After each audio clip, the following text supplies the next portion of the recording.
Добър вечер. Добре дошли. Казвам се Манол Пейков от Женен 45. Благодаря ви, че сте тук. Тук сме за премиерата на прекрасната книга "Кравата е самотно животно" на Давид Албахари, който е тук до мен. Няколко думи ще кажа за него. Той е роден в Печ, в Косово, през 1948, но там остава само първите 3 месеца от живота си. За своя роден град смята Земун. Това е един град, който е разделен от Белград от реката Сава. Намира се на запад от реката Сава. Независимо, че в наши дни този град е част от Белград, смята се за квартал на Белград. За Давид Албахари той си оставя най-западния австро-унгарски град. Според него Земун не е на Балканите. През 1994 година, по време на войната в бивша Югославия, Давид емигрира заедно с семейството си в Канада. От тогава живее в Калгари. Това е поне постоянното му местожителство през последните 17 години.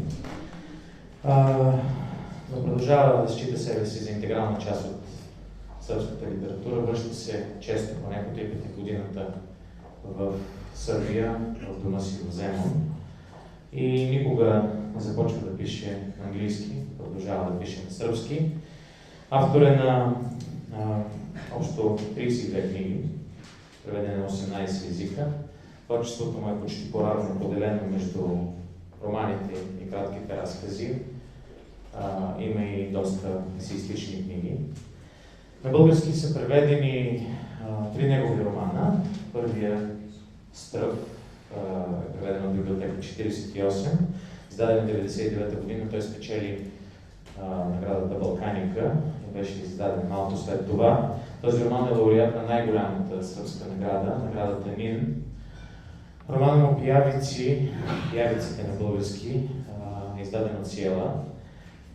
Той също е накосан от спечелването на миналата награда. Третия му роман, издаден в България, е "Лудвиг", него го издаде Панорама. За първ път преди 2 дни излезе и сборник с негови разкази. Това са микроразкази. В тази книга от 160 страници са побрани 120 разказа. Подборката е дело на немски издател, на Давид Албахари. И тази книга в този си вид за първ път излезе за Лайпцигския панаир в началото на тази година. Щастливи сме, че българския е втори език, на който излиза, все още няма дори на сръбски в този вид. 2/3 от разказите са взети от 7 негови книги с разкази, а 1/3 от разказите тук не са публикувани никога. Дължим тази прекрасна подборка, която излиза в поредицата ни "Кратки разкази за винаги", на Нева Мичева, която за жалост не е тук тази вечер, тя е в Порто, но тя е човека, който откри Давид Албахари за Женен 45, който настояваше той да бъде част от тази поредица, който се свърза с преводачката Русанка Ляпова. Тя е редактор на тази чудесна книга. Благодаря ви още веднъж, че сте тук тази вечер. Давам думата на Жора. И аз първо ще покажа книгата. Много обичам зелени книги за рехниковици.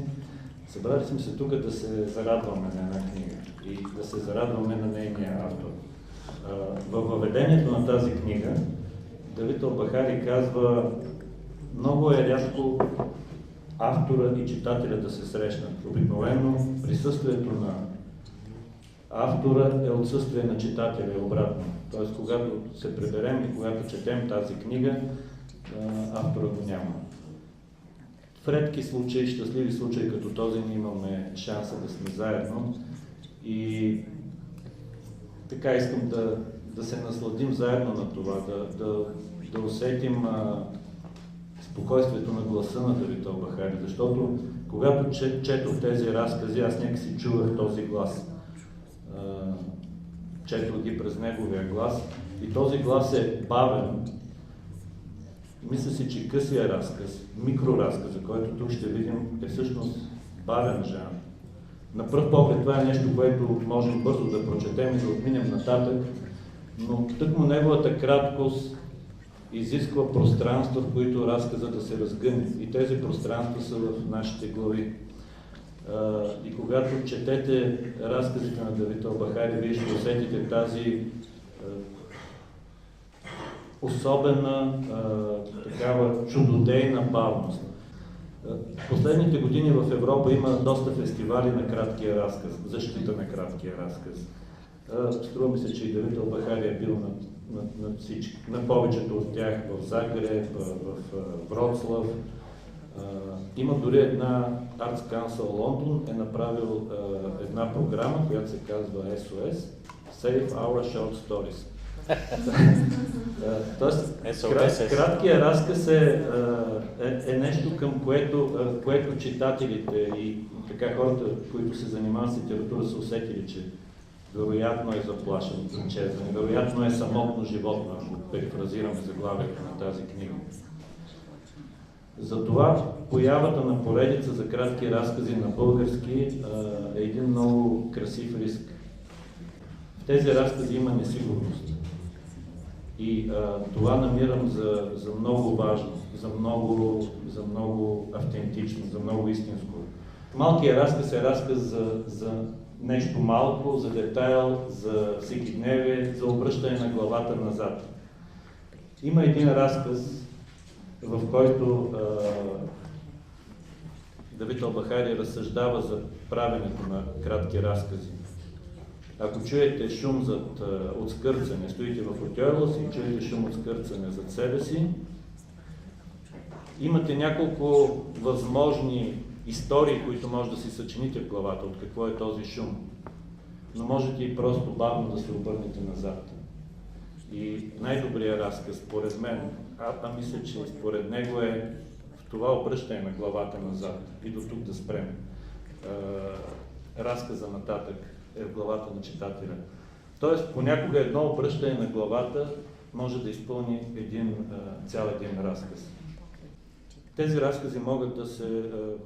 Тази книга може да се преподава на хора, които искат да пишат разкази, защото Давид Албахари обяснява бавно и търпеливо в самите си разкази, в текста, който е уводен и специално написан за книгата, и в двата текста в края на книгата. Той обяснява с несигурност как се прави разказ. Няколко неща, върху които може да се говори, ще ги кажа само като заглавие, върху които съм си мислил, докато чета тази книга. Разказ и анекдот. Тези разкази показват, че да напишеш микроразказ не е просто да разкажеш виц, не е просто да разкажеш анекдот. Вицът и анекдотът свършват с такова силно финално изречение, след което всички се смеят. Най-хубавите от тези разкази, повечето от тези разкази, свършват с това несигурно обръщане на главата. Свършват с тайна. Един разказ, който има тайна, който свършва с тайна, не е анекдот, не е виц. Той е отвъд това. Разказ и фрагмент. Има един от най-големите български писатели, поети и мислители, Атанас Далчев, който казва: ако искаш да бъдеш съвършен, си обречен да създаваш фрагменти. Тези разкази са фрагмент от нещо по-голямо, което е отвъд книгата. Нещо, което като го четете и ще убедите в това, вие се строите, вие правите връзките между тях. Разказ и роман. Има един разказ на 145-та страница Досада, който е роман в едно изречение. Аз ще го прочета. Няма по-страшно от това, каза жената, да попиташ някого дали те обича и да видиш изписана върху лицето му такава досада, че да ти се прииска да забравиш, че съществуваш. Само дето въпросът вече е зададен, думите висят във въздуха като прани гащи и ти остава единствено да мълчиш и да чакаш отговора, който без друго не означава нищо. Вижте, в този роман разказ има начало, има развитие, има едни висящи, наистина, във въздуха, конкретно зрими, прани гащи между тях и има планта. Това за мен е роман, микророман. И накрая в предговора към най-късите разкази на света, това е една антология, която Давид Албахари прави 1993 година. В този предговор той говори за поетиката на краткостта. Странното е, че краткост имаме днес, когато имаме нови медии, когато пращаме неща по СМС и така нататък. Тоест, защото е много лесно да пишем и ние сме кратки във Фейсбук и по СМС и така нататък. Кратки сме били в началото, когато материалът е бил друг камък. Хубаво е да помислим върху това как трудността да пишеш и лекотата, с която пишем днес, е родила краткост. Искам да завърша с финала на този предговор към антологията, която е направил Давид Албахари, защото става дума за радостта. Целта на литературата в крайна сметка е да забавлява, както казва Исак Зингер. Убеден съм, че е имал предвид тя да извиква радост, почти детински възторг. Нищо не буди от децата, повече въодушевление от срещата с нова загадка и намирането на нейното решение. Ако у читателите на тези разкази се роди подобно чувство, значи всичките ми обяснения са били излишни. Ако вие прочетете тази книга, като се преведете, значи моите обяснения не са били излишни. Радвайте се на Давид Албахари.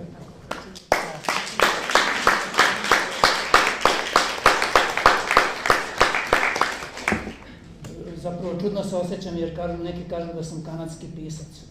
Усещам се странно, защото някой казва, че съм канадски писател. A kao kanadski pisac trebalo bi da govorim engleski ili francuski. А като канадски писател би трябвало да говоря английски или френски. Međutim, pošto sam tamo dobio stipendije za pisanje na srpskom, Но тъй като там получих стипендия за писане на сръбски, nadam se da se Kanađani neće ljutiti kada čuju da sam govorio srpski. надявам се, че канадците няма да се разсърдят, когато разберат, че съм говорил тук на сръбски. Pre svega da se zahvalim svima vama i svima vama ovde za stolom što ste došli večeras u tolikom broju i što činite da se osjećam kao kod kuće. Преди всичко искам да благодаря на всички вас, които сте отпред и на тези, които са на масата до мен, за това, че дойдохте тук тази вечер и че ме карате да се чувствам като у дома. Ja sam srećan da se knjiga Krava i usamljena životinja pojavila ovde na bugarskom. Щастлив съм, че книгата ми "Кравата е самотно животно" се появи тук на български. Jer ona još uvek ne postoji kao izdanje na srpskom jeziku. Защото тя все още няма свое сръбско издание. Knjiga je morala da bude zelena zato što kravom treba da pase.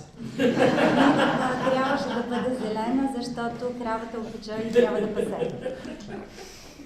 Međutim, ima tu cela priča.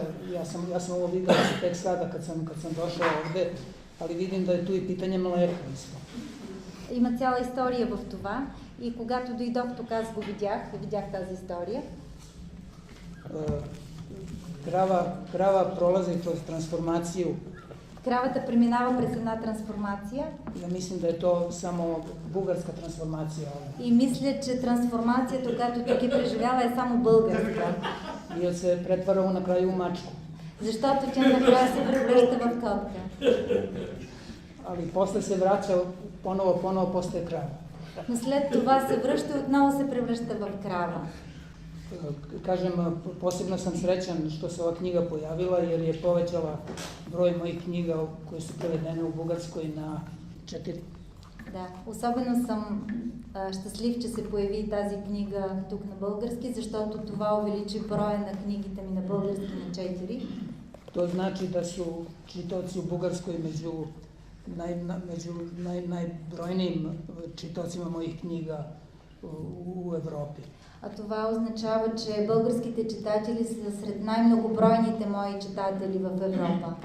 Ja se naravno nadam da će biti i 5. i 6. i 7. knjiga, pa tako sve do 32. Разбира се, аз се надявам, че ще има и 5., 6. и 8. книга и така до 32. Međutim, problem je u tome što ću ja međuvremeno написати još 10 книги. Но проблема всъщност е в това, че междувременно аз може би ще напиша още 10 книги.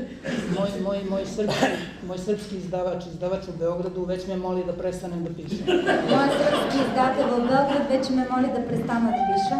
Tako da ja verujem da će uskoro se isto desiti i sa bugarskim izdavačima. И смятам, че много скоро това ще се случи с българските издатели. Tako da je bolje da sada lepo i u veselju proslavimo ovu knjigu, jer ko zna da li će doći drugi put. Така че е добре сега хубаво и така весело да отпразнуваме появата на тази книга, защото кой знае дали ще се появи друга. Hvala vam još jednom i uživajte u kravi. Благодаря ви още веднъж и радвайте се на кравата.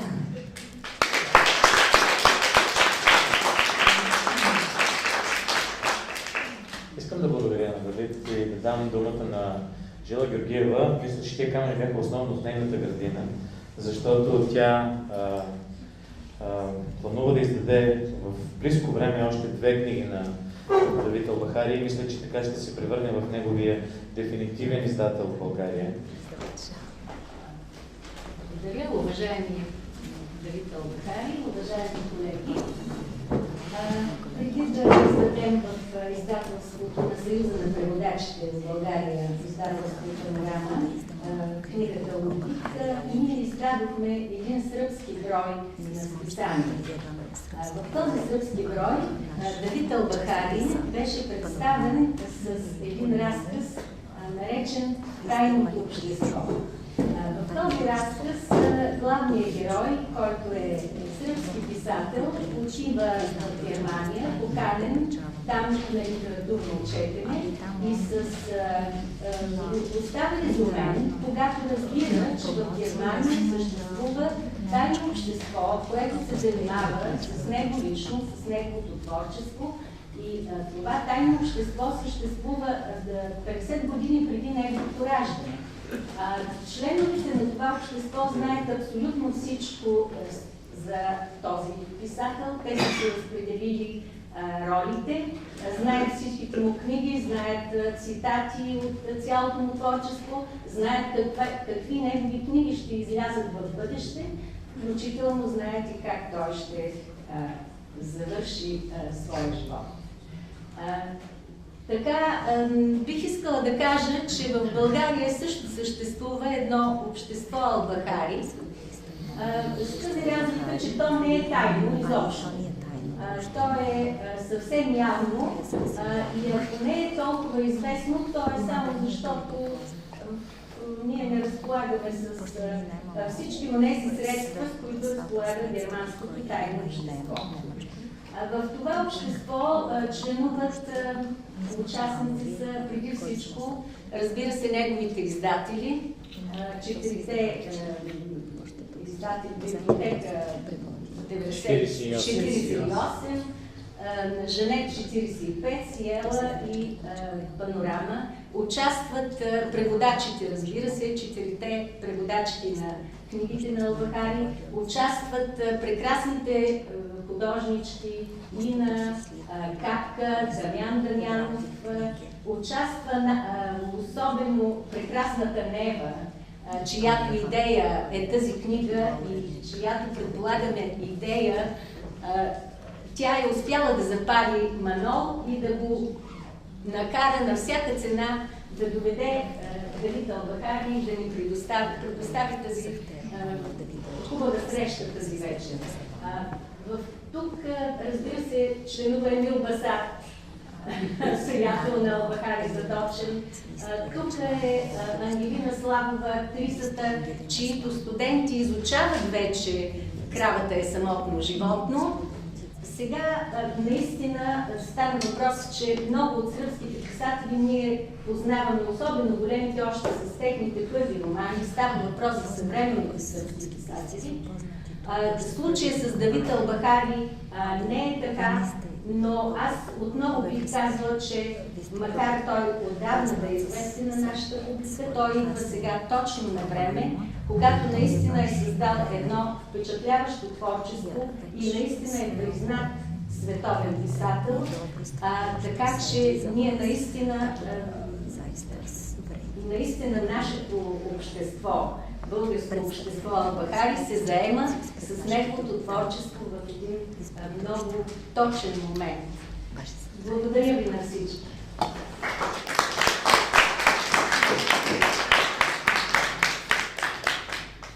Благодаря на искам да дам думата на трите преводачки на Давид Албахари, които са след нас. Първо на Рада Шарланджиева, след това на Асия Иванович и най-накрая на Русанка, за да кажеш по няколко думи от своите лични впечатления от работата си върху книгите на Давид Албахари. Благодаря. Добре дошла, Давиде. Благодаря на всички. Аз ще прочета само 5 реда от книгата Лудвиг, която преведох и която излезе в края на миналата година, миналия декември. И тя се отнася до литературните вечери, понеже сега сме се събрали на литературни вечери.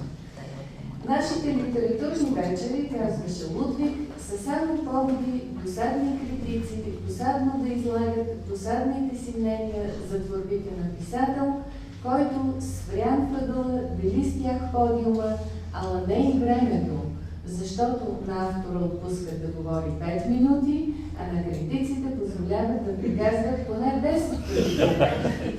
После се чудим, защо никой не ходи на литературните вечери, говореше Лудвиг. Ами те не са никакви литературни събития, а седенки на критици. Кой се интересува от мислите на критиците? Читателите искат да гледат и слушат писателя. Ако вместо него чуят и видят клонирани критици, естествено, че втори път няма и носа си да покажат на литературното представяне.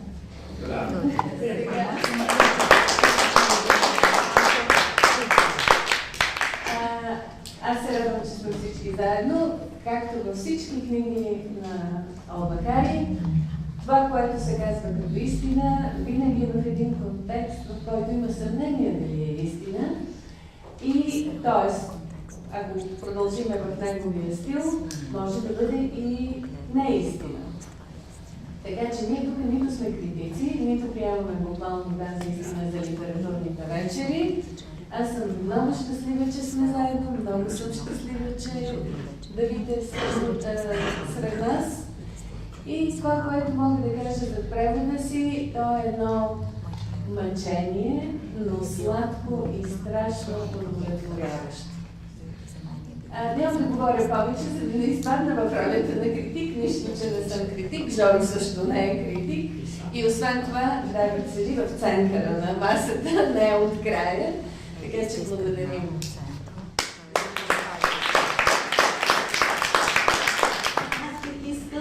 Да цитирам нещо от един ваш разговор с професор Пантич. Съвсем нещо. Той казва, вие казвате така. Сбитият изказ е един от малобройните начини да се храни език от изхабяване. А късият разказ е наистина знак на нашето време. Винаги съм казвал, че с късия разказ може да се изкаже всичко. Ако нещо не може да се напише в къс разказ, тогава е невъзможно да се разкаже и в роман. Късият разказ е просветление, романът – образование. С една дума се застъпвам с сбития разказ, но не за да нападам обширния. И единият и другият са нужни. И така, първо блясъкът на видяното, а после светлината на дълготрайното разбиране. И аз като си помисля, ми се струва, че аз наистина съм била щастливка. Просто съм имала възможност да видя блясъка на видяното в вашите необикновени малки разкази и светлината на дълготрайното разбиране в романа Пиявици. И точно за това ми се иска да ви благодаря, че на нас, преводачите, вярвам, че моите колеги нямат нищо против, че говоря от тяхно име, да ви благодаря за възможността, че ми позволите да обитаваме един чудесен, странен, енигматичен, безкрайно богат свят, когато сме с вашите книги. И също така искам да ви кажа, че кажа на всички всъщност, че наред с нещата, които аз складирах в себе си от книгите, с които има допир на Давид Албахари, аз откраднах и нещо. Откраднах един малък двор с една пейка, с две сърци и с чашир, с една стара кофта с вода, с отблясък на слънце и с едно къща синьо небе. И този двор аз отнасям често със себе си и се наслаждавам, живея в звучната му тишина. Благодаря ви, господина Ловедачи.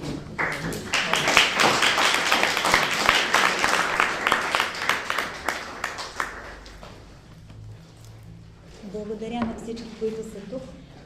Прекрасно е да бъда с кравата пред себе си. Трудно е да се превежда разкази, които всъщност говорят за това как най-ясна и най-звучна, най-красноречива е тишината. Надявам се да съм се справила с това предизвикателство.